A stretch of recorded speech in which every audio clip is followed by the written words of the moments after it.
Hello दोस्तों, क्या हाल है। आप देख रहे हैं इंपॉर्टेंट और सचोट न्यूज, जहां मिलती हैं आपको देश और दुनिया की तमाम बड़ी खबरें सबसे पहले और सबसे विश्वसनीय रूप में। कृपया वीडियो को लाइक और चैनल को सब्सक्राइब करें और कमेंट बॉक्स में जरूर बताइए कि आप ये वीडियो कहां से देख रहे हैं। तो चलिए शुरू करते हैं आज के वीडियो को। अंडमान निकोबार में आज एक बड़ा कार्यक्रम होने जा रहा है, जहां केंद्रीय गृह मंत्री अमित शाह और आरएसएस प्रमुख मोहन भागवत एक साथ मंच साझा करेंगे। भागवत के लिए यह सरसंघ चालक बनने के बाद अंडमान का पहला दौरा है, जबकि शाह जनवरी 2023 के बाद यहां दूसरी बार पहुंचे हैं। दोनों नेता वीर सावरकर की प्रसिद्ध कविता सागर प्राण तलमलाला की 116वीं सालगिरह पर आयोजित कार्यक्रम में शामिल होंगे और ब्योदनाबाद में सावरकर की प्रतिमा का अनावरण करेंगे। इस आयोजन में रणदीप हुड्डा, हृदयनाथ मंगेशकर और विक्रम संपत जैसे दिग्गज भी मौजूद रहेंगे। सुरक्षा कड़ी कर दी गई है और कई जगह ट्रैफिक में बदलाव किए गए हैं। शनिवार को मोहन भागवत विराट हिंदू सम्मेलन को संबोधित करेंगे। राहुल गांधी की नागरिकता को लेकर दाखिल याचिका पर रायबरेली की एमपी एमएलए कोर्ट में आज फिर सुनवाई होगी। बेंगलुरु के भाजपा नेता एस विघ्नेश शिशिर ने आरोप लगाया है कि राहुल ने ब्रिटिश नागरिक होने का दावा किया था और चुनावी हलफनामे में सच छिपाया। याचिका में चुनाव आयोग, एड इनकम टैक्स विभाग और लोकसभा स्पीकर को भी पक्षकार बनाया गया है। इससे पहले इलाहाबाद हाईकोर्ट और सुप्रीम कोर्ट इसी तरह की याचिकाएं खारिज कर चुके हैं, लेकिन याचिकाकर्ता का दावा है कि ब्रिटेन की एक कंपनी के दस्तावेजों में राहुल ने खुद को ब्रिटिश नागरिक बताया था। कांग्रेस इस पूरे मामले को राजनीतिक साजिश बता रही है। अगर कोर्ट फियर दर्ज करने का आदेश देती है तो कांग्रेस के लिए यह बड़ा राजनीतिक झटका माना जाएगा। प्रधानमंत्री नरेंद्र मोदी ने बिहार चुनाव में एनडीए की बड़ी जीत के बाद अपने आवास पर एनडीए सांसदों के लिए विशेष डिनर का आयोजन किया। इस रात्रि भोज की खास बात थी देश की विविधता में एकता का संदेश। मेन्यू में हर राज्य का एक पारंपरिक व्यंजन शामिल किया गया, जैसे कश्मीर का कहवा, पंजाब की मिस्सी रोटी और बंगाल का रसगुल्ला। कार्यक्रम पूरी तरह अनौपचारिक था, जिसमें सांसदों को अलग अलग राज्यों के साथियों के साथ बैठाया गया ताकि आपसी संवाद और परिचय बढ़ सके। पीएम मोदी लगभग हर टेबल पर पहुंचे, सांसदों से व्यक्तिगत बातचीत की और माहौल को बेहद आत्मीय रखा। माना जा रहा है कि यह डिनर विपक्ष के तीखे तेवरों के बीच एनडीए की मजबूती और एकजुटता का राजनीतिक संदेश है। कार्यक्रम के बाद पीएम ने एक्स पर इसे एनडीए परिवार की एकता का प्रतीक बताया। उत्तर प्रदेश बीजेपी के नए अध्यक्ष को लेकर दिल्ली में गृह मंत्री अमित शाह के आवास पर बड़ी बैठक हुई। इसमें राष्ट्रीय अध्यक्ष जेपी नड्डा, संगठन मंत्री बीएल संतोष और संघ के वरिष्ठ अधिकारी मौजूद रहे। बैठक के बाद अब संभावना है कि यूपी के नए बीजेपी अध्यक्ष का ऐलान 14 दिसंबर रविवार को किया जाएगा। सूत्रों के मुताबिक संगठन चुनाव प्रभारी पीयूष गोयल और महासचिव विनोद तावड़े 13 दिसंबर को लखनऊ पहुंचेंगे, जहां नामांकन और अन्य औपचारिकताएं पूरी की जाएंगी। अगर एक ही नामांकन होता है तो अगले दिन औपचारिक घोषणा कर दी जाएगी। पार्टी में चर्चा है कि इस बार संगठन की कमान किसी ओबीसी नेता को सौंपी जा सकती है। सभी तैयारियां पूरी हो चुकी हैं और रविवार को बड़ा फैसला होने की उम्मीद है। लोकसभा में नेता विपक्ष राहुल गांधी 15 से 20 दिसंबर तक जर्मनी दौरे पर रहेंगे, जिसके चलते वे संसद का शीतकालीन सत्र बीच में छोड़कर विदेश रवाना होंगे।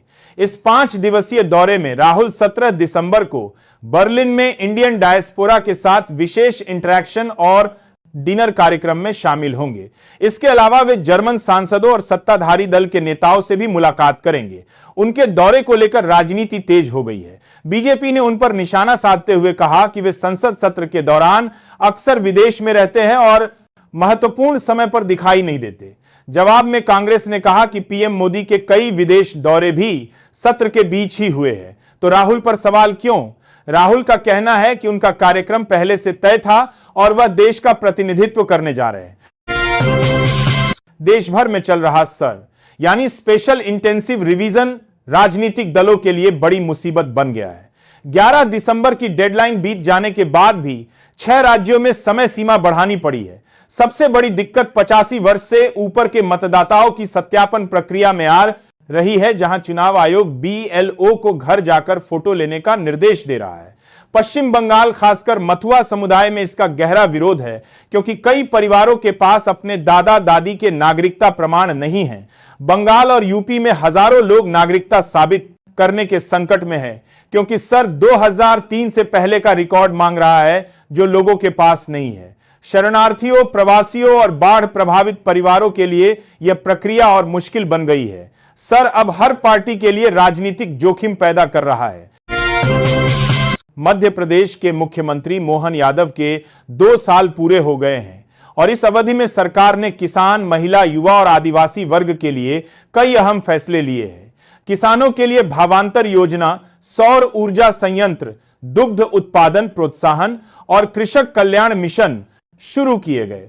महिलाओं के लिए लाडली बहना योजना की राशि बढ़ाकर 1,500 रुपये कर दी गई और भर्ती में 35% आरक्षण लागू किया गया। युवाओं के लिए विवेकानंद युवा शक्ति मिशन, सीएम राइज स्कूल और बड़े पैमाने पर पुलिस भर्ती जैसी पहले की गई। आदिवासी समाज के लिए विशेष पिछड़ी जनजाति बटालियन, प्राकृतिक खेती और गोकुल ग्राम योजनाएं शुरू की गईं। इसके साथ ही स्वास्थ्य संस्थानों में नए पद, एयर एम्बुलेंस सेवा, मेट्रो प्रोजेक्ट और धार्मिक पर्यटन परियोजनाओं ने विकास को नई गति दी है। देश भर में चल रहा सर यानी स्पेशल इंटेंसिव रिवीजन राजनीतिक दलों के लिए बड़ी मुसीबत बन गया है। 11 दिसंबर की डेडलाइन बीत जाने के बाद भी 6 राज्यों में समय सीमा बढ़ानी पड़ी है। सबसे बड़ी दिक्कत 85 वर्ष से ऊपर के मतदाताओं की सत्यापन प्रक्रिया में आ रही है, जहां चुनाव आयोग बीएलओ को घर जाकर फोटो लेने का निर्देश दे रहा है। पश्चिम बंगाल खासकर मथुआ समुदाय में इसका गहरा विरोध है, क्योंकि कई परिवारों के पास अपने दादा दादी के नागरिकता प्रमाण नहीं है। बंगाल और यूपी में हजारों लोग नागरिकता साबित करने के संकट में है, क्योंकि सर 2003 से पहले का रिकॉर्ड मांग रहा है जो लोगों के पास नहीं है। शरणार्थियों, प्रवासियों और बाढ़ प्रभावित परिवारों के लिए यह प्रक्रिया और मुश्किल बन गई है। देश भर में चल रहा सर यानी स्पेशल इंटेंसिव रिवीजन राजनीतिक दलों के लिए बड़ी मुसीबत बन गया है। 11 दिसंबर की डेडलाइन बीत जाने के बाद भी 6 राज्यों में समय सीमा बढ़ानी पड़ी है। सबसे बड़ी दिक्कत 85 वर्ष से ऊपर के मतदाताओं की सत्यापन प्रक्रिया में आ रही है, जहां चुनाव आयोग बीएलओ को घर जाकर फोटो लेने का निर्देश दे रहा है। पश्चिम बंगाल खासकर मथुआ समुदाय में इसका गहरा विरोध है, क्योंकि कई परिवारों के पास अपने दादा दादी के नागरिकता प्रमाण नहीं है। बंगाल और यूपी में हजारों लोग नागरिकता साबित करने के संकट में है, क्योंकि सर 2003 से पहले का रिकॉर्ड मांग रहा है जो लोगों के पास नहीं है। शरणार्थियों, प्रवासियों और बाढ़ प्रभावित परिवारों पश्चिम बंगाल की मुख्यमंत्री ममता बनर्जी ने सर स्पेशल इंसेंटिव रिवीजन के खिलाफ बड़ा और तीखा बयान दिया है। कृष्णानगर की रैली में उन्होंने आरोप लगाया कि सर के नाम पर महिलाओं के अधिकार छीने जा रहे हैं। उन्होंने माताओं बहनों से अपील की कि अगर सर के नाम को बड़ा बना रहे हैं कि सर के नाम पर महिलाओं के अधिकार की सर अधिकारी घर पर आए तो वे अपने हक की रक्षा के लिए किचन के सामान के साथ तैयार रहे। ममता ने कहा कि महिलाएं सामने खड़ी होंगी तो पुरुष पीछे से उनका साथ देंगे। उन्होंने आरोप लगाया कि चुनाव से पहले वोटर लिस्ट से नाम हटाने की कोशिश हो रही है और अगर एक भी योग्य मतदाता का नाम हटाया गया तो वे खुद धरने पर बैठेंगी। ममता ने चुनाव आयोग पर पक्षपात और दिल्ली से बीजेपी समर्थित अधिकारियों को भेजने का भी आरोप लगाया। लोकसभा में वायु प्रदूषण के गंभीर संकट पर आज महत्वपूर्ण चर्चा हुई। नेता प्रतिपक्ष राहुल गांधी ने कहा कि देश के ज्यादातर बड़े शहर जहरीली हवा में सांस ले रहे हैं, जिससे बच्चों के फेफड़ों की बीमारियां बढ़ रही है, बुजुर्ग परेशान है और कैंसर जैसे खतरे भी बढ़ रहे हैं। उन्होंने सरकार से आग्रह किया कि हर शहर के लिए अगले 5-10 सालों का एक विशेष प्लान बनाया जाए ताकि लोगों की जिंदगी आसान हो सके। राहुल ने कहा कि इस मुद्दे पर सरकार और विपक्ष मिलकर काम करने को तैयार है। केंद्रीय मंत्री किरेन रिजिजू ने राहुल गांधी की बात का समर्थन करते हुए कहा कि सरकार शुरुआत से ही हर जरूरी मुद्दे पर चर्चा और समाधान के लिए तत्पर है। उन्होंने भरोसा दिया कि संसद में इस विषय पर रचनात्मक चर्चा आगे बढ़ाई जाएगी। शीतकालीन सत्र के दौरान प्रधानमंत्री नरेंद्र मोदी ने उत्तर प्रदेश और बिहार के एनएडीए सांसदों से मुलाकात कर कामकाज तेज करने और जनता से जुड़ाव मजबूत करने पर जोर दिया। पीएम मोदी ने कहा कि सरकार की योजनाओं और उपलब्धियों का पर्याप्त प्रचार नहीं हो पाता, इसलिए सांसद तकनीक और सोशल मीडिया का अधिक उपयोग करें। उन्होंने सांसदों को आश्वस्त करते हुए कहा, मजदूर आपके पीछे खड़ा है, आप बस काम करिए। मोदी ने विपक्ष पर निशाना साधते हुए कहा कि कांग्रेस चुनाव नजदीक आते ही काम करने का दिखावा करती है, जबकि एनडीए लगातार काम करता है। इससे पहले पीएम मोदी ने 11 दिसंबर को एनडीए सांसदों के लिए डिनर आयोजित किया था और 9 दिसंबर को एनडीए संसदीय दल की बैठक में भी शामिल हुए थे, जहां उन्होंने तेज रिफॉर्म और नागरिक केंद्रित शासन की दिशा दोहराई। उत्तर प्रदेश बीजेपी अध्यक्ष के चुनाव का कार्यक्रम आधिकारिक रूप से घोषित कर दिया गया है। पूरी प्रक्रिया 3 दिनों तक चलेगी और 14 दिसंबर को प्रदेश को नया अध्यक्ष मिल जाएगा। पार्टी के मुताबिक 12 दिसंबर को प्रदेश परिषद सदस्यों की सूची जारी होगी, जबकि 13 दिसंबर को दोपहर 2 बजे तक नामांकन दाखिल किए जाएंगे। इसी दिन स्क्रूटनी और नामांकन वापसी की प्रक्रिया भी पूरी की जाएगी। 14 दिसंबर को मतदान तभी होगा जब 1 से अधिक उम्मीदवार मैदान में होंगे। इसी दिन परिणाम भी घोषित कर दिया जाएगा। चुनाव प्रक्रिया की निगरानी के लिए केंद्रीय मंत्री पीयूष गोयल को प्रभारी बनाया गया है। माना जा रहा है कि चुनाव निर्विरोध भी हो सकता है, क्योंकि परिषद की बैठक में पीयूष गोयल नाम प्रस्तावित करेंगे और शीर्ष नेतृत्व समर्थन देगा। कर्नाटक में नेतृत्व परिवर्तन की अटकलें फिर तेज हो गई है। मुख्यमंत्री सिद्धारमैया और उप मुख्यमंत्री डीके शिवकुमार भले ही आलाकमान के निर्देश पर खामोश हो, लेकिन अंदरखाने गुट मजबूत करने की कवायद जारी है। गुरुवार देर रात शिवकुमार ने 30 से ज्यादा विधायकों और मंत्रियों के साथ रात्रि भोज किया, जिसमें बीजेपी से निष्कासित 2 विधायक भी शामिल हुए। यह बैठक सिद्धारमैया के करीबी विधायकों द्वारा रखे गए डिनर के ठीक 1 दिन बाद हुई, जिससे सत्ता संघर्ष की चर्चा फिर गर्म हो गई है। कर्नाटक में माना जाता है कि सिद्धारमैया और शिवकुमार के बीच 2.5 साल के मुख्यमंत्री पद का समझौता है।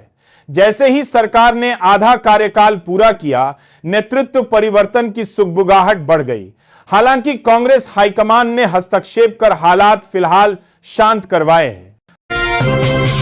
मणिपुर में नई सरकार गठन की कवायद तेज हो गई है। बीजेपी ने अपने सभी 37 विधायकों को 14 दिसंबर को दिल्ली बुलाया है, जहां नए मुख्यमंत्री के नाम और आगे की रणनीति पर चर्चा होगी। राज्य में फरवरी 2025 से राष्ट्रपति शासन लागू है, जब हिंसा के बीच तत्कालीन मुख्यमंत्री एन बीरेन सिंह ने पद से इस्तीफा दे दिया था। मणिपुर में मैतेई समुदाय को एसटी दर्जा देने की मांग और कुकी समुदाय के विरोध के चलते 3 मई 2023 से हिंसा भड़की थी। कई जिलों में आगजनी और जानमाल का भारी नुकसान हुआ।